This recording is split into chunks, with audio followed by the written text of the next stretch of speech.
He's accused of a crime that shocked the world and divided a town. Now John King wears a bulletproof vest as he goes to court in the first trial involving a hate crime killing. 9-year-old James Byrd Jr., a black man, was beaten, then chained by his ankles and dragged behind a pickup truck for 3 miles down this country road until his body was torn apart. Prosecutors say Byrd was murdered because of the color of his skin. A few days later, King, along with Russell Brewer and Sean Allen Berry, all white men, were charged with Byrd's gruesome murder.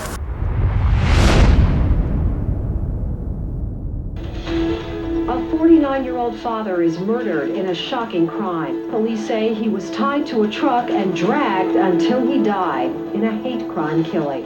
It could have been any black man, any that was walking that street at that night. He was not picked because of their knowing him. He was picked because he was a black man in this place. Byrd's body was found on this remote road Sunday morning, just outside of Jasper. Today, FBI and sheriff's deputies continue to comb it, looking for clues. Some of the residents in this neighborhood tell I understand that there were so many circles that they have outlined on this road showing they found different body parts. That in itself is a nightmare. Prosecutors pulled out a 24.5-foot-long chain they say was used to drag James Byrd Jr. to his death. Overall, it was a very eerie moment as that chain clanged and echoed through the courtroom.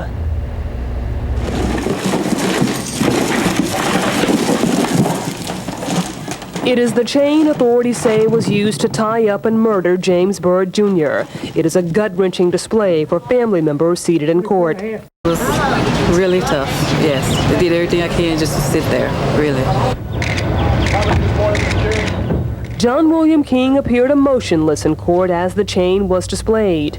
Tommy Falk, a man who has known King for 15 years, testified that unknown to him, the chain was buried in the woods behind his home.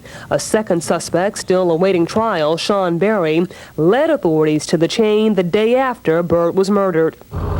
Now, John King's past includes trouble with the law. He was arrested in 1992 for burglarizing a video rental store. He received 10 years probation and was sent to a prison boot camp. King violated his parole and was put in prison in 1995. He was then paroled to Jasper in June of 1997. His body is covered with tattoos. Some of them are racist. Testimony in the dragging death trial today. Testimony the prosecution says it needs in order to call for the death penalty. Item: a pathologist says James Byrd Jr. was alive as he was chained behind a pickup truck and then dragged to his death last year. Now, picking a jury should take 2 to 3 weeks, since each juror can be questioned one at a time by attorneys. The trials for the 2 other men accused of Byrd's murder have not yet been scheduled. Stay with News 2 Houston for continuing coverage of the hate crime killing trial in the coming weeks. On trial for the murder of a man just because he was black. Graphic evidence is already on display in the first day of the dragging death trial. That trial puts the small town in the spotlight once again. The case got underway this morning in Jasper. That's where News 2 Houston's Mary Benton is live now with the story. Mary? Well, the first day of the trial, Linda, has ended for the day, and a packed courtroom along with the jury, which includes one African American, heard some very graphic testimony.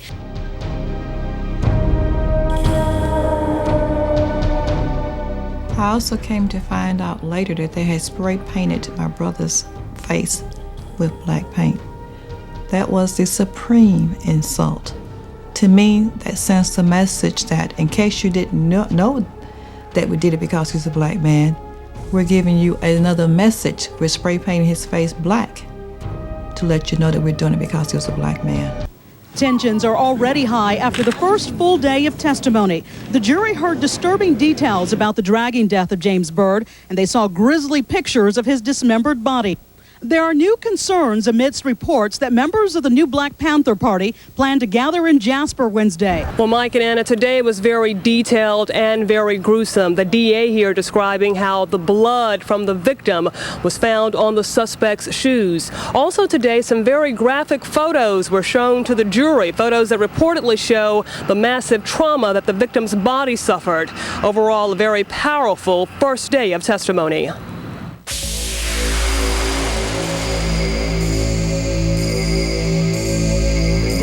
The hour, the moment finally arrives.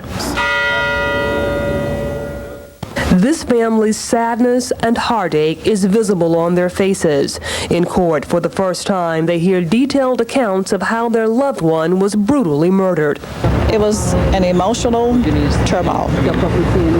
You know you needed to be there, but it was very hard to hear those details and to see the clothing that he was wearing. Some of the things we didn't know, and that was especially hard to deal with. It's like reliving that experience all over again, just like it just happened. James Byrd Jr. was a sweet soul who loved to play the piano and sing, according to family members. Today, they released this home video showing him the way they remember him. Mr. King, do you have any comments? John William King is one of 3 men accused in the dragging death of James Byrd Jr. The father of the accused was also present in court today.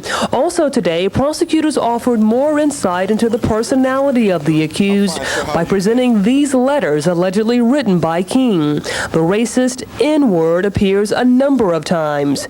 Written to a then 15-year-old, the letters are signed by King. One saying blacks and whites who date should be hanged. He's writing her racist letters. He has a lot of racist language thrown in, and he seems to always attach violence to his races, hanging both of them if they're out together. 4 generations of the Byrd family were born and raised in Jasper, Texas. James was the last to sit in a racially segregated classroom. He had some problems in his own life, including a criminal record. But his children attended mixed schools, and 2 of them served in the U.S. military. They last saw their father alive as he set off to walk home after a family party.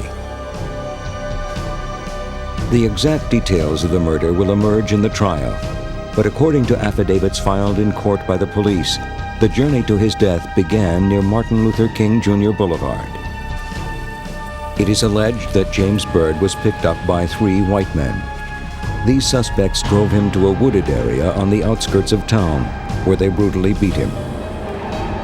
Then they chained his ankles to the back of their truck and began to drag him down the road.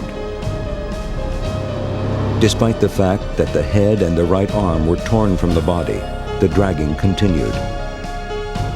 Daylight revealed a trail stretching for approximately 2 miles on a road scattered with blood and flesh. Burns testified that the victim's body was so badly battered that bone and muscle were visible. Parts of his body were literally shredded. Because I just couldn't imagine that road being that long. You know, I thought maybe they rewind it and restarted it. And it was just like, and I would just imagine being dragged down the road for that length of time. So it seemed like it just went on and on? It seemed like it never was going to end. And then you can imagine the pain as they expressed the other day, that all this time he was going through pain. We knew that he was conscious, alive, but we didn't know all the details, like description of his torso and his head and neck. We didn't know all the graphic details, and that was very hard to hear. I wasn't allowed to say goodbye to my father because of the nature of his death. He was totally dismembered. There was nothing there except for flesh and bones, and his head was severed from his body, and the coroner thought it was unbearable for the family. You know, you don't want to have to remember your parent like that.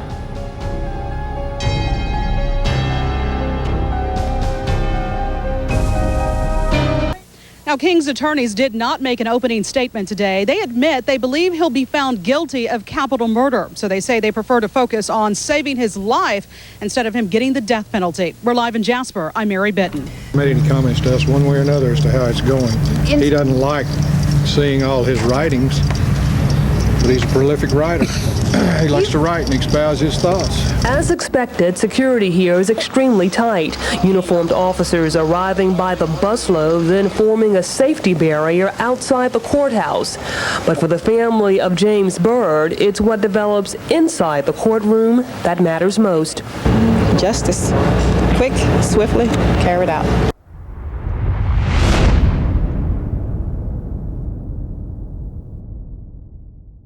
By horses and cameras and crowds, finally there came an end. I hereby sentence you to death by lethal injection. Sheriff, you may take him to the Texas Department of Criminal Justice to await an execution date. There were no tears in the courtroom for the killer, but the family of James Byrd wept with relief. It had already been a day of high drama, from King's arrival at the courthouse to the passionate closing argument. The remains of James Byrd's body were unchained by the roadside near a cemetery and a church in a predominantly black neighborhood.